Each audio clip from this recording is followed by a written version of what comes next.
শস্যের বীজ কিভাবে সংরক্ষিত করা হয় সেটা আপনাদেরকে দেখাবো। শস্য এভাবে তোলা হয়,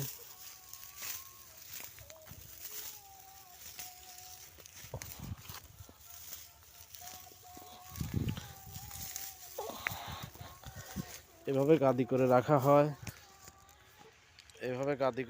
হয়, স্তূপ স্তূপ করে রাখা হয়,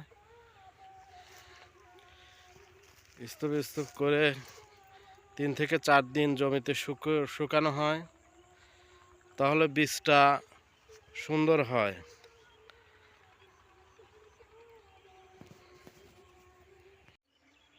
সম্মানিত উপস্থিতি, আমরা হলো পাবনা জেলার পাবনা সদর উপজেলার মনোহরপুর গ্রামের শস্য মাঠ পরিদর্শন করলাম। আমরা দুইজন বাল্যকালের বন্ধু।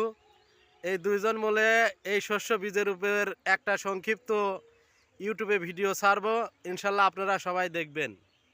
বীজ তৈরি করার জন্য এই রকম শস্যগুলো উঠালে সবচেয়ে বীজটা হলো উন্নত মানের হয়।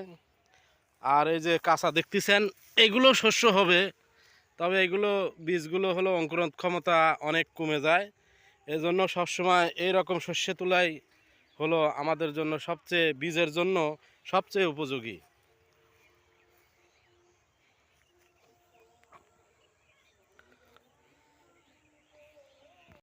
তিন দিন রোদে শুকানোর পর বীজ সংগ্রহ করার জন্য শস্যগুলো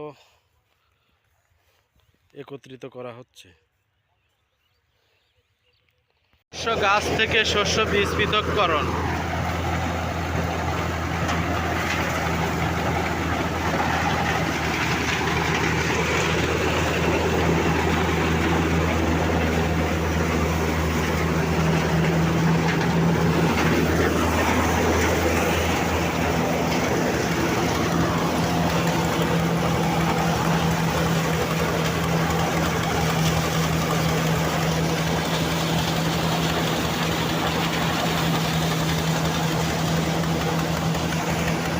এভাবেই তৈরি হয় অরিজিনাল শস্য বীজ।